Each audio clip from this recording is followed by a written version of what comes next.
Este es el discipulado de Hechos de los Apóstoles.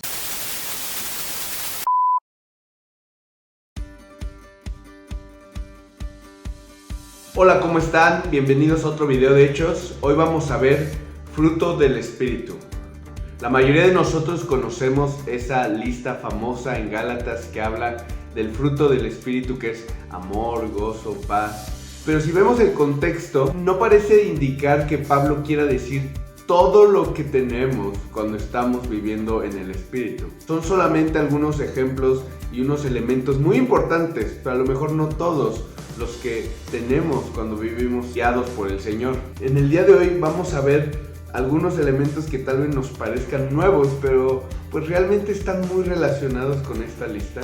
Pero es lo que vamos a buscar que brote de nosotros cuando realmente estamos agarrados de la mano de Dios y dependiendo de Él. Vamos a empezar leyendo. El sumo sacerdote y todos sus partidarios que pertenecían a la secta de los saduceos se llenaron de envidia. El primer fruto que vamos a ver es convicción. Y esto es algo que hemos visto todo lo que llevamos de Hechos.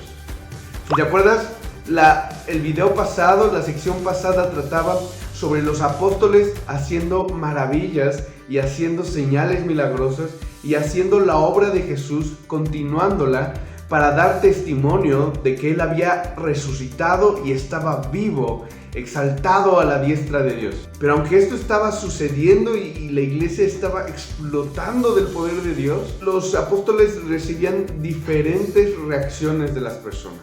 Recibían por un lado mucha admiración y por otro lado envidia, celos, pero eso no desviaba su convicción. Y ahí, igual que ellos, nosotros también podemos de repente recibir envidia de otras personas.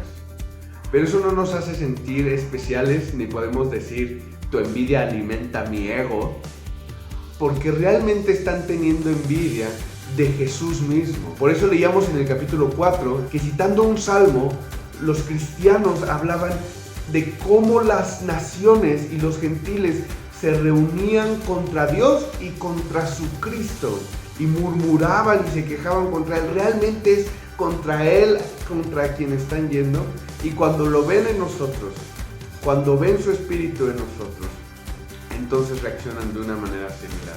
Por otro lado, también recibían admiración, y eso también lo podemos recibir nosotros, pero igual eso no desviaba su atención. Veíamos en el pasaje pasado que la gente los veía y desde lejos los aprobaba, ¿no? Como que admiraban lo que estaban haciendo, aunque no se atrevían a juntarse con ellos. Pero los alababan, decían, wow, es honorable lo que ustedes están haciendo. Y eso no desviaba su atención para querer conseguir más aprobación.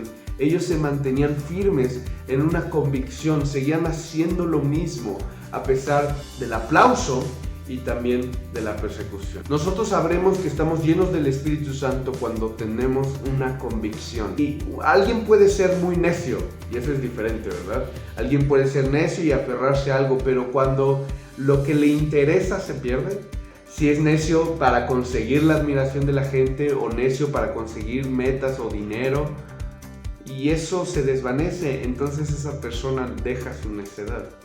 Pero nosotros continuamos porque es más que una necedad, es una convicción interna de lo que estamos haciendo. Vamos a seguir leyendo. Entonces arrestaron a los apóstoles y los metieron en la cárcel común. Pero en la noche un ángel del Señor abrió las puertas de la cárcel y los sacó. Vayan, les dijo, preséntense en el templo y comuniquen al pueblo todo este mensaje de vida. Un segundo fruto que podemos tener cuando estamos llenos del Espíritu es propósito. Me refiero a que podemos conocer de una manera más clara la voluntad de Dios para nuestra vida. A lo mejor no para toda nuestra vida y que descifremos todo lo que va a ocurrir, pero sí para este momento en el que lo necesitamos. Fíjate que ellos estaban en la cárcel, habían sido arrestados injustamente, pero viven un milagro poderoso que los saca de la cárcel. Ahora, no vivieron un milagro nada más porque sí, nada más por su comodidad. No era que la cárcel estuviera muy incómoda y Dios quisiera sacarlos. Los sacó porque tenían una misión, tenían un propósito el cual cumplir. Y esto es importante porque a veces hoy se hace mucho énfasis en los milagros, pero se centra al hombre y se centra en su comodidad. Y eso no es muy bíblico. Es verdad que Dios ama a sus hijos y quiere que estén bien, pero ahorita mientras estamos en la tierra, estamos en una misión y la comodidad es secundaria. Por eso es que cuando el ángel que había sido enviado por Dios los saca, les dice, es para esto, para que sigan con su misión, sigan con lo que les fue encomendado y prediquen el mensaje de esta vida. El evangelio. Acuérdense a qué los mandó Jesús. Ustedes me serán testigos. Y ese es el propósito de aquí. Y ese es el propósito, el elemento que el Espíritu Santo nos regala como un fruto. Sigamos. Conforme a lo que habían oído, al amanecer entraron en el templo y se pusieron a enseñar. Cuando llegaron el sumo sacerdote y sus partidarios, convocaron al consejo, es decir, a la asamblea general de los ancianos de Israel, y mandaron a traer a la cárcel a los apóstoles. Pero al llegar los guardias de la cárcel, no los encontraron, así que volvieron con el siguiente informe. Encontramos la cárcel cerrada con todas las medidas de seguridad y a los guardias firmes a las puertas, pero cuando abrimos no encontramos a nadie adentro. Al oírlo, el capitán de la guardia del templo y los jefes de los sacerdotes se quedaron perplejos, preguntándose en qué terminaría todo aquello. Un tercer fruto que podemos tener es una reafirmación. Cuando empezamos a avanzar en el propósito y en la obra de Dios, Dios nos va reafirmando en su camino. Eso es, por ejemplo, lo que Dios le decía a Moisés: cuando saques al pueblo de Israel, tendrás una señal, me van a adorar en este monte. Entonces cuando Moisés llegaba ahí, podía recordar que Dios le había hablado desde ahí y que esa era una señal, una banderilla, una especie de señal en la carretera que te dice vas por el camino correcto. Y fíjate, esta escena que vemos aquí es casi una escena cómica. ¿Te imaginas? Llegan los saduceos, los miembros del Sanedrín, temprano por la mañana, traen su café del Oxxo, ¿no? Y con su cosita esa para no quemarse la mano, dejan su chamarra en la silla, acomodan todo y uno de ellos le dice al guardia: por favor, tráete que tenemos muchos asuntos que resolver hoy, tráete a esos apóstoles, ¿no? Y están tomando su cafecito y llega y dice: ¿no están? ¿Cómo? ¿Cómo que no están? ¿De qué? Sí, estaban los guardias, estaba cerrado, todo parecía normal, excepto por un pequeño detalle: los encarcelados no estaban ahí. Entonces ellos se sacan muchísimo de onda y la comedia continúa, porque alguien les tiene que venir a decir que están enseñando en el templo y ellos con miedo y con mucho pavor van y: oigan, ¿nos acompañarían, por favor, para que los podamos juzgar? A lo cual los discípulos sin ningún problema ceden, porque saben perfectamente que Dios los puede librar otra vez. Ahora, la pregunta que a mí me saca de quicio que hacen ellos es que ellos se preguntaban y se cuestionaban: ¿en qué va a parar todo esto? ¿De verdad no sabes? ¿De verdad no te das cuenta? No hay peor ciego, dicen, que el que no quiere ver. Como hemos dicho, el poder de Dios que vimos en el pasaje pasado, las señales pueden ser precisamente eso, una señal de que Dios está con ellos, de que Dios está guiándolos. Pero otra señal que también vemos es la persecución, la necedad, ¿no? Pero ellos estaban siendo reafirmados por Dios. Este es el camino. Tanto externamente como internamente, Dios les aseguraba: este es el camino. Y eso es un fruto que nos regala el Espíritu para que podamos tener seguridad y certeza. Sigamos leyendo. Fue entonces el capitán con sus guardias y trajo a los apóstoles sin recurrir a la fuerza, porque temían ser apedreados por la gente. Los condujeron ante el consejo y el sumo sacerdote les reclamó: terminantemente les hemos prohibido enseñar en ese nombre. Sin embargo, ustedes han llenado a Jerusalén con sus enseñanzas y se han propuesto echarnos la culpa a nosotros de la muerte de ese hombre. Es necesario obedecer a Dios antes que a los hombres, respondieron Pedro y los demás apóstoles. Este elemento, que muy de la mano va con los anteriores, es persistencia. Parece que estamos aquí viviendo un déjà vu. Ya había sido encarcelado Pedro y Juan, pero ahora están siendo encarcelados los 12 apóstoles y está sucediendo algo similar. Oigan, les dijimos que no predicaran en ese nombre, y los apóstoles dicen, pues nosotros también les dijimos que lo íbamos a seguir haciendo, porque es necesario obedecer a Dios antes que a los hombres. Y la necedad de los discípulos, que es realmente persistencia, perseverancia, es más grande que la necedad de estos saduceos, de estos líderes, porque son realmente muy necios. ¿Sabes cómo lo sé? Hay una pregunta que no hicieron: ¿cómo escaparon? ¿No sería lo primero que tú preguntarías?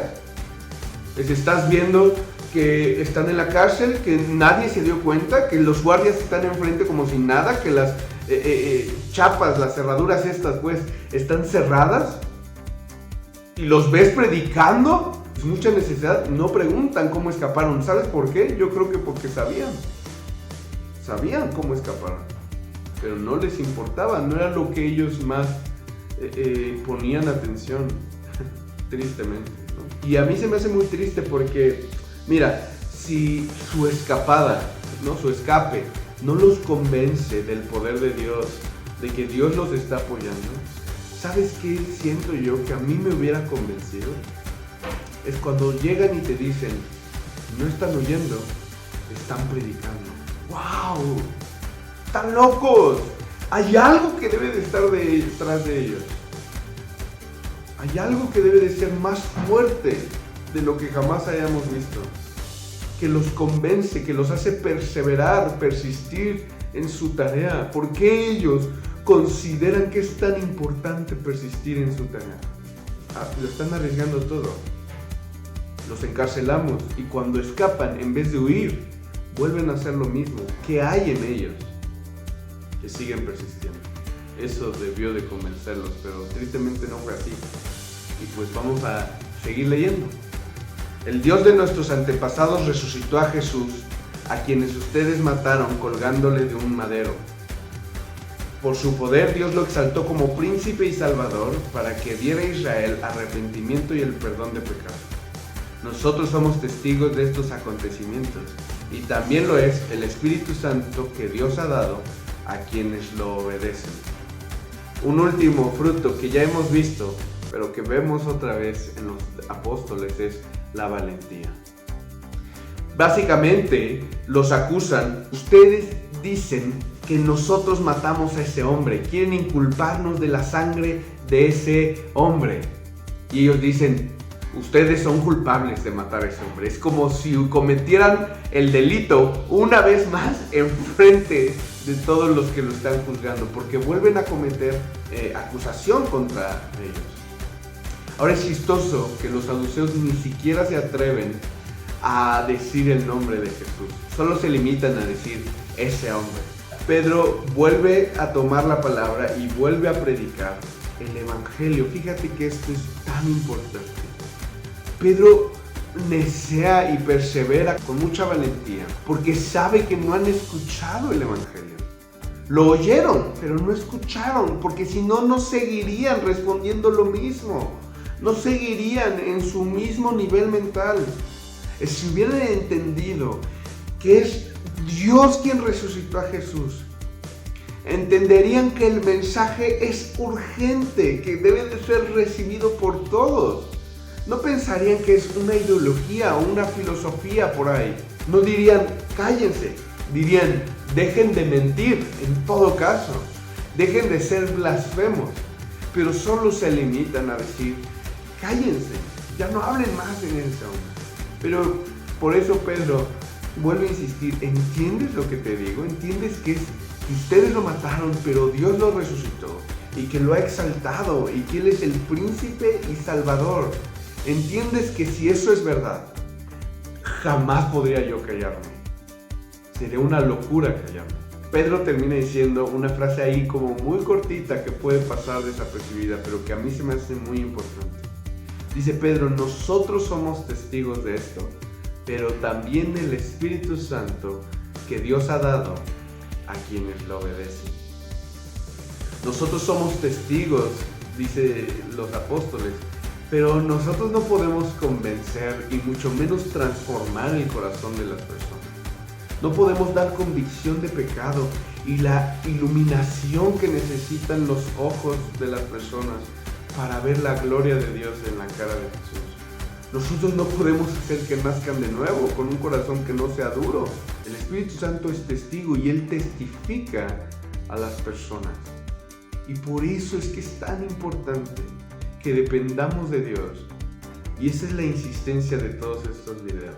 Queremos que sigan siendo hoy en día los hechos del Espíritu Santo a través de esos instrumentos inútiles e insignificantes como lo somos nosotros. Es el Espíritu Santo que Dios da a los que le obedecen. Ahora, le obedecen. Muy probablemente está pensando Pedro, a los que obedecen a la fe. Una frase que se usa varias veces en la Biblia. Porque vemos, por ejemplo, en Gálatas 3, que no es por las obras de la ley que recibimos el Espíritu Santo, sino por el oír con fe. Y es por eso que el reto de este video va a ser el mismo que del video anterior. Que podamos pensar en qué estoy teniendo fe. Que podamos volver a pensar cuando tenemos pensamientos, que meditemos qué estoy creyendo. Y segundo, que alimentemos nuestra fe en Dios. ¿Cómo? Leyendo su palabra, escuchando su voz y luego buscando aplicar lo que nos ha dicho. Y eso es todo por el día de hoy.